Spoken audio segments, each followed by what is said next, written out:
कहानी की शुरुआत होती है एक छोटे पैसेंजर प्लेन से जो अमेरिका की तरफ जा रहा था। उसी दौरान एक यात्री हैरान होकर फ्लाइट अटेंडेंट से पूछता है कि आखिर फ्लाइट का रूट अचानक क्यों बदल दिया गया। फ्लाइट अटेंडेंट उसे समझाती है कि असली रूट पर मौसम बहुत खराब है, इसलिए पायलट ने खुद फैसला लेकर रास्ता बदल दिया है और अब विमान अमेज़न के ऊपर से उड़ान भरेगा। चूंकि इस फ्लाइट में केवल 8 यात्री थे, इसलिए किसी ने इस बात को ज्यादा गंभीरता से नहीं लिया। लेकिन कुछ देर बाद अचानक पूरा विमान जोर जोर से हिलने लगता है। पायलट नोटिस करता है कि अचानक विमान का जीपीएस सिस्टम काम करना बंद कर चुका है, यहाँ तक कि कंट्रोल पैनल भी रिस्पॉन्ड नहीं कर रहा। पायलट तुरंत बेस स्टेशन से संपर्क करने की कोशिश करता है, लेकिन उसकी कोशिश भी नाकाम हो जाती है क्योंकि रेडियो कम्युनिकेशन सिस्टम भी बंद हो चुका था। लेकिन सबसे अजीब बात यह थी कि पायलट को जैसे पहले से अंदाजा था कि कुछ गलत होने वाला है। वो किसी तरह विमान को संभालते हुए अपने फोन से एक आखिरी वीडियो रिकॉर्ड करने लगता है। उस वीडियो में वो कहता है कि इस विमान में ऐसे बड़े बड़े राज्य छिपे हैं जिन्हें देखकर उसे पहले ही शक हो गया था कि कोई बड़ा हादसा हो सकता है। अब विमान तेजी से नीचे गिरने लगता है। सामने घना जंगल और ऊंचे पहाड़ दिखाई दे रहे थे। पायलट किसी तरह पेड़ों की शाखाओं का इस्तेमाल करके विमान की स्पीड कम करने की कोशिश करता है ताकि क्रैश का असर थोड़ा कम हो जाए। कई किलोमीटर तक घसीटने के बाद आखिरकार विमान रुक जाता है। यहाँ मौजूद लगभग सभी यात्री जिंदा बच जाते हैं, लेकिन फ्लाइट अटेंडेंट जिसने सीट बेल्ट नहीं पहनी थी वो मौके पर ही मर जाती है। अब सभी यात्री घबराकर एक दूसरे से चर्चा करने लगते हैं कि आखिर अब उन्हें क्या करना चाहिए। वो लोग पहले ये कंफर्म करते हैं कि फ्लाइट अटेंडेंट के अलावा किसी को कोई गंभीर चोट नहीं आई। इसके बाद 2 यात्री जल्दी से कॉकपिट में जाकर पायलट की हालत देखने लगते हैं, लेकिन वहाँ का दृश्य देखकर वो दंग रह जाते हैं। कुछ पेड़ों की बड़ी शाखाएं पायलट के सीने के आर पार हो चुकी थीं। फिर भी वो किसी तरह जिंदा था। दोनों यात्री धीरे धीरे सीट हटाने की कोशिश करते हैं ताकि पायलट ठीक से सांस ले सके। तभी अचानक विमान के बाहर आग लगने की आवाज आती है। सभी यात्री तुरंत विमान से बाहर निकल जाते हैं और आग बुझाने की कोशिश करने लगते हैं, क्योंकि अगर पूरा विमान जल गया तो रेस्क्यू टीम आने तक वो लोग रहेंगे कहाँ। कुछ समय बाद हालात थोड़े शांत होते हैं। अब सभी 8 यात्री एक साथ बैठकर समझने की कोशिश करते हैं क्या आखिर रूट बदलने के बाद वो अमेज़न के किस हिस्से में आ गए। किसी के फोन में कोई सिग्नल नहीं था। मतलब इस घने जंगल में सैटेलाइट फोन के बिना बाहर की दुनिया से संपर्क करना लगभग नामुमकिन था। ये जंगल सैकड़ों मील तक फैला हुआ था। यहाँ से पैदल निकलना भी असंभव जैसा था। सबसे बड़ी समस्या ये थी कि बाहर किसी को ये तक नहीं पता कि उनका विमान यहाँ क्रैश हुआ है। मतलब कोई उन्हें ढूंढने भी नहीं आएगा। तभी यात्रियों में से एक आदमी जिसका नाम जैक था सबका परिचय जानने की बात करता है। वो कहता है कि अगर सब एक दूसरे को समझेंगे तभी मिलकर सही फैसला ले पाएंगे कि आगे क्या करना है। जैक अपना परिचय देते हुए बताता है कि वो एक इंश्योरेंस इन्वेस्टिगेटर है। उसका काम लोगों को इंश्योरेंस फ्रॉड करने से रोकना है। वो अपना एक केस खत्म करके अमेरिका वापस लौट रहा था। इसके बाद दूसरा यात्री अपना नाम केविन बताता है। वो पेशे से एक डॉक्टर था। केविन बताता है कि कई साल डॉक्टर रहने के बाद उसने मेडिकल इक्विपमेंट का बिजनेस शुरू किया है और उसी काम से वो वापस अमेरिका जा रहा था। डॉक्टर केविन पायलट की हालत देखकर समझ जाता है कि उसकी वोकल कॉर्ड डैमेज हो चुकी है, इसलिए वो बोल नहीं पा रहा। लेकिन वही इकलौता इंसान था जो शायद उन्हें यहाँ से बाहर निकाल सकता था, इसलिए उसे हर हाल में बचाना जरूरी था। इसके बाद तीसरी यात्री अपना नाम क्रिस्टी बताती है। वो कहती है कि उसे दुनिया घूमना पसंद है और वो अपने ट्रैवल वीडियो सोशल मीडिया पर पोस्ट करती है। लेकिन जब उससे उसके अतीत के बारे में पूछा जाता है तो वो कुछ भी बताने से मना कर देती है। चौथा यात्री था कार्लोस। वो एक रेसलर था और मूल रूप से मेक्सिको का रहने वाला था। वो एक फाइटिंग प्रतियोगिता में हिस्सा लेने अमेरिका जा रहा था। इसके बाद एक युवा कपल अपना परिचय देता है। उनका नाम था डैनी और एमी। वो बताते हैं कि उनकी हाल ही में शादी हुई है और वो हनीमून के लिए अमेरिका जा रहे थे। आखिर में बचते हैं एक मिडिल एज कपल डेविड और लीसा। वो अमेरिका के एक छोटे शहर में होटल चलाते थे, लेकिन डेविड की हार्ट सर्जरी के लिए वो बाहर जा रहे थे। इस तरह सभी लोग एक दूसरे के बारे में थोड़ा बहुत जान लेते हैं। अब उनके साथ था घायल पायलट जो बोलने की हालत में नहीं था। तभी जैक सबको सुझाव देता है कि सबसे पहले विमान में बचा सारा खाना और पानी इकट्ठा करके राशन की तरह बांटना चाहिए ताकि उन्हें पता चल सके कि वो कितने दिन तक जिंदा रह सकते हैं। वो लोग चेक करते हैं और पता चलता है कि खाना और पानी ज्यादा से ज्यादा 3 दिन तक चल सकता है। इसके बाद जैक कहता है कि अगर बारिश या तूफान आया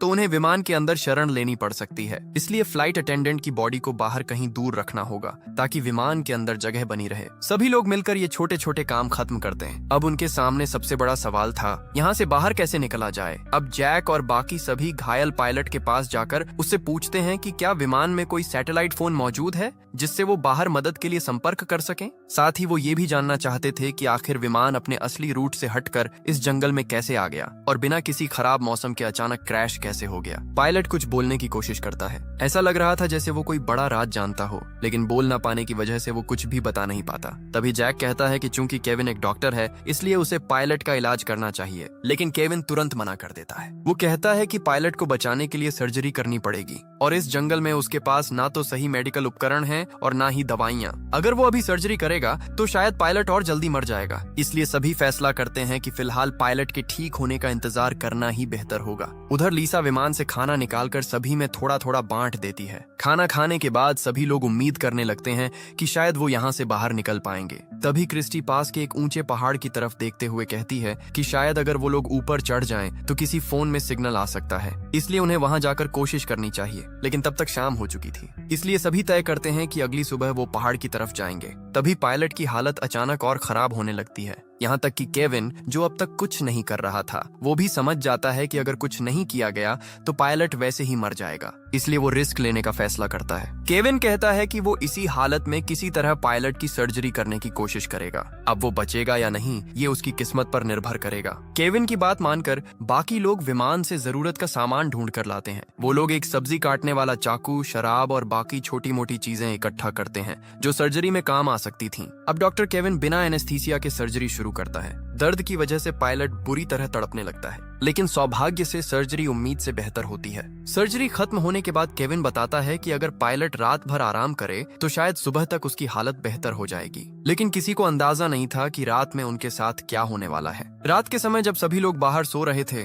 तभी एक नकाबपोश इंसान चुपके से घायल पायलट के पास आता है। वो उसके मुंह को दबाकर उसकी सांस रोक देता है और कुछ ही सेकंड में पायलट की मौत हो जाती है। अगली सुबह जब सभी उठते हैं तो पायलट की लाश देखकर हैरान रह जाते हैं, क्योंकि पिछली रात सर्जरी के बाद उसकी हालत काफी बेहतर हो चुकी थी और वो तो उन्हें कोई जरूरी बात बताने वाला था। डॉक्टर केविन उसकी जांच करके कहता है कि उसके शरीर में कोई इन्फेक्शन नहीं हुआ था, मतलब उसकी मौत सामान्य तरीके से नहीं हुई। अब सभी लोग चर्चा करने लगते हैं कि रात में किसी को पायलट की निगरानी करनी चाहिए थी, लेकिन अब बहुत देर हो चुकी थी। आखिरकार वो लोग सोचते हैं कि शायद उसकी मौत चोटों की वजह से हुई होगी, इसलिए वो पायलट की बॉडी को भी फ्लाइट अटेंडेंट की बॉडी के पास एक पेड़ के नीचे रख आते हैं, ताकि अगर कभी कोई रेस्क्यू टीम यहाँ पहुंचे तो दोनों की बॉडी उनके परिवार तक पहुंचाई जा सके। लेकिन किसी का ध्यान नहीं जाता कि पायलट की जेब से उसका फोन नीचे गिर चुका था और डैनी चुपचाप वो फोन उठा लेता है। जब एमी उससे इसके बारे में पूछती है तो डैनी उसे किसी को कुछ न बताने के लिए कहता है, क्योंकि अब उसे किसी पर भरोसा नहीं रहा था। इसके बाद डैनी अकेले पायलट की बॉडी के पास जाता है और उसका एक उंगली काट लेता है ताकि फिंगरप्रिंट से फोन अनलॉक किया जा सके।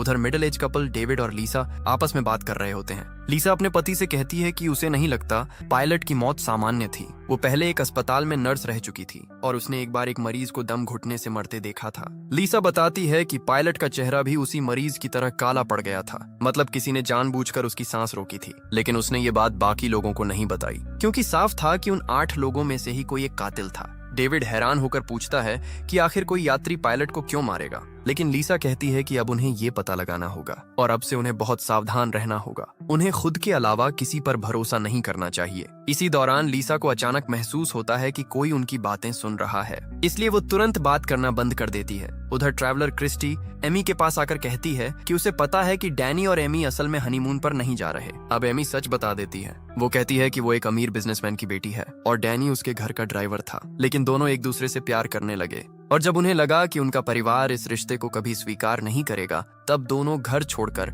अमेरिका भाग रहे थे। क्रिस्टी समझ जाती है कि उन्होंने बाकी लोगों से झूठ बोला था ताकि कोई उन्हें शक की नजर से न देखे। उधर कार्लोस सबको एक अच्छी खबर देता है। उसे विमान के मलबे में एक जीपीएस डिवाइस मिली थी। वो कहता है कि अगर वो इस डिवाइस को पास के पहाड़ की चोटी तक ले जाकर एक्टिवेट कर दे तो शायद मदद मिल सकती है। उसका सिग्नल बहुत दूर तक जाएगा। साथ ही कार्लोस कहता है कि डिवाइस जितनी खराब हुई है वो उसे अगले दिन तक ठीक कर देगा। ये सुनकर सभी थोड़ी राहत की सांस लेते हैं, क्योंकि आखिरकार उन्हें बाहर निकलने की एक उम्मीद दिखाई देने लगी थी। कार्लोस बताता है कि उसके पिता पहले इलेक्ट्रिशियन थे और उसने उन्हीं से ये सब काम सीखा था, लेकिन वो खुद एक फाइटर बनना चाहता था, इसलिए उसने अपने पिता का काम छोड़ दिया। तभी जैक कहता है कि ठीक है, आज कार्लोस जीपीएस डिवाइस ठीक करेगा और कल सुबह सभी पहाड़ पर चढ़कर उसे एक्टिवेट करेंगे। लेकिन तभी लीसा एक बुरी खबर देती है। वो बताती है कि उनका खाना चोरी हो गया है। हालांकि उन्हें यहाँ फंसे सिर्फ एक दिन हुआ था। जो खाना 3 दिन तक चलना था वो लगभग खत्म हो चुका था। अब जैक और क्रिस्टी तुरंत विमान के अंदर जाकर जांच करने लगते हैं कि आखिर खाना किसने चुराया। उन्हें समझ आ जाता है कि किसी ने जानबूझकर राशन खत्म किया है। इसी दौरान जैक नोटिस करता है कि क्रिस्टी बहुत प्रोफेशनल तरीके से जांच कर रही है। तब वो कहता है कि वो कोई साधारण ट्रैवलर नहीं हो सकती, क्योंकि आम इंसान इस तरह जांच नहीं करता। तब आखिरकार क्रिस्टी सच बताती है। वो असल में एक रिपोर्टर थी जो अलग अलग देशों में जाकर गैंग्स और अपराधियों का पर्दाफाश करती थी। इसीलिए उसने अपने बारे में झूठ बोला था, ताकि अगर यात्रियों में कोई अपराधी हो तो वो उस पर हमला ना करे। मतलब वहाँ मौजूद हर इंसान अपने अतीत के बारे में कुछ न कुछ छिपा रहा था। अब क्योंकि उनके पास खाने और पानी की कमी हो चुकी थी, इसलिए कार्लोस को जीपीएस डिवाइस ठीक करने के लिए छोड़कर बाकी सभी लोग जंगल में खाने और पानी की तलाश में निकल पड़ते हैं। चलते चलते उन्हें रास्ते में नीले रंग के कुछ मशरूम दिखाई देते हैं। क्रिस्टी अपने रिपोर्टिंग अनुभव से तुरंत समझ जाती है कि ये जहरीले मशरूम हैं और इन्हें खाने से कुछ घंटों में इंसान की मौत हो सकती है। वो सभी को चेतावनी देती है कि कोई भी गलती से इन्हें हाथ न लगाए। साथ ही वो ये भी बताती है कि ऐसे मशरूम आमतौर पर गीली जगहों पर उगते हैं,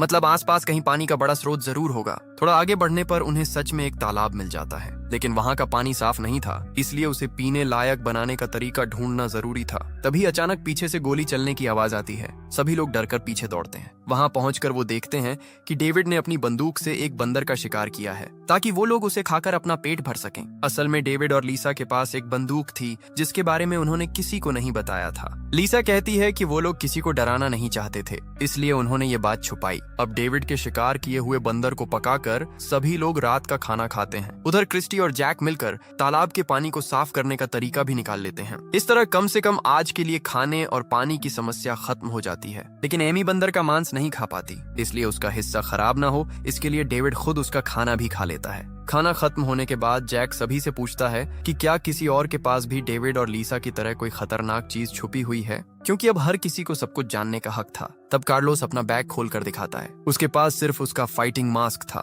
जो उसकी फाइटर पहचान को रिप्रेजेंट करता था। साथ ही वो कहता है कि कल वो लोग जीपीएस डिवाइस के जरिए मदद के लिए सिग्नल भेज देंगे, इसलिए फिलहाल उन्हें एक दूसरे से डरने की जरूरत नहीं है। लेकिन उसी रात जब सभी लोग सो रहे थे, अचानक डेविड की तबीयत खराब होने लगती है और दूर अंधेरे में कोई इंसान छिपकर ये सब देख रहा था। अब वही रहस्यमयी इंसान अपना सैटेलाइट फोन निकालता है और किसी लड़की को कॉल करता है। वो कहता है कि उनका प्लान अब तक पूरी तरह सफल रहा है और वो इसे और तेजी से आगे बढ़ाएगा। मतलब उन यात्रियों में से किसी एक के पास सैटेलाइट फोन मौजूद था, लेकिन उसने जानबूझकर उसे सबसे छुपा रखा था और शायद वही शुरू से ये सब कर रहा था। लेकिन क्यों, ये अभी भी एक बड़ा रहस्य था। अगली सुबह सभी लोग लीसा के रोने की आवाज सुनकर जागते हैं, क्योंकि रात में डेविड की मौत हो चुकी थी। डॉक्टर केविन उसकी जांच करके बताता है कि उसके मुंह से झाग निकल रहा है, मतलब उसे फूड पॉइजनिंग हुई थी और शायद उसे वही जहरीले मशरूम खिलाए गए थे जो उन्होंने पिछले दिन जंगल में देखे थे। ये सुनते ही लीसा गुस्से में आ जाती है। वो सभी पर चिल्लाने लगती है कि उनमें से कोई एक इंसान सबको एक एक करके मार रहा है, लेकिन अब तक किसी को ये समझ नहीं आ रहा था कि आखिर कोई ऐसा क्यों करेगा। इन 8 लोगों में से तो कोई भी एक दूसरे को पहले से जानता तक नहीं था।